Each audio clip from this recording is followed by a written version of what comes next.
حضرت علی رضی اللہ تعالیٰ عنہ نے فرمایا، سنیں، 3 کام کسی کے دل میں آپ کی عزت بڑھاتے ہیں۔ نمبر 1 سلام کرنا، نمبر 2 کسی کو جگہ دینا، نمبر 3 اچھے نام سے پکارنا۔ دوستو، ہم پوری زندگی اس انتظار میں نکال دیتے ہیں، سنیں غور سے، ہم پوری زندگی اس انتظار میں نکال دیتے ہیں کہ ایک دن ہم اپنی من پسند زندگی اپنی من پسند زندگی جئیں گے، لیکن یہ بھول جاتے ہیں کہ زندگی وہی ہے جو آج ہے، کل تو بس خواب ہے جس کی کوئی تعبیر نہیں۔ میرا ایک چینل محمد عادل 6.1 ملین کے نام سے ہے، ایک یہ چینل ہے۔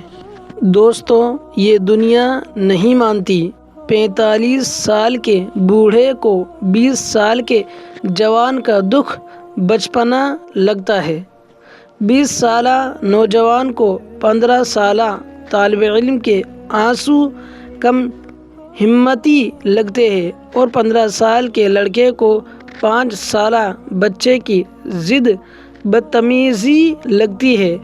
ہر ایک کو اپنا کائنات کا آخری مسئلہ لگتا ہے۔ دوسروں کی خوشیوں کا ذریعہ ضرور بنے، مگر اپنی خوشیاں جہاں تک ہو سکے اپنے پیاروں تک رکھے، کیونکہ نظر برحق ہے، اونٹ کو ہانڈی میں اور بندے کو قبر میں پہنچا دیتی ہے۔ کسی کے مسکراتے چہرے کے پیچھے چھپی جلن اور حسد کو ہم نہیں جان سکتے۔ بے شک اے اللہ، میں تجھ سے مہنگی ترین آسائشوں کی طلبگار نہیں، سنیں غور سے، بس اللہ تعالیٰ میرے مستقبل کو اتنا خوشگوار بنا دے کہ میں ہر وہ درد بھول جاؤں جو مجھے رلا کر رکھ دیتا ہے، جو مجھے بالکل اکیلا کر دیتا ہے۔ حضرت علی نے فرمایا، ہر دعا اٹکی ہوتی ہے، کیا ہے؟ ہر دعا اٹکی ہوتی ہے جب تک تو اپنے نبی صلی اللہ علیہ وسلم پر درود نہ بھیجے۔ بے شک دوستو، مشکلات ہمیشہ بہترین لوگوں کے حصے میں آتی ہے، کیونکہ وہ اس کو بہترین طریقے سے انجام دینے کی صلاحیت رکھتے ہیں۔ دوستو، مرد کی فطرت ہے، سنیں غور سے، مرد کی فطرت ہے، وہ کبھی اپنی محبت کو لفظوں میں بیان نہیں کرے گا۔ وہ آج تک اپنی ماں کو نہیں بتا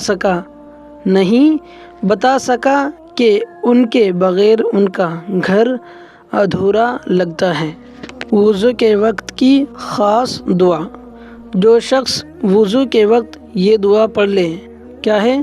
جو شخص وضو کے وقت یہ دعا پڑھ لے، اس کی مغفرت کا پرچہ لکھ کر مہر لگا کر رکھ لیا جاتا ہے، قیامت تک اس کی مہر نہ توڑی جائے گی اور بخشش کا حکم برقرار رہے گا۔ دعا سنیں، دعا یہ ہے، سبحانک اللہم و بحمدک لا الہ الا انت استغفرک و اتوب الیک۔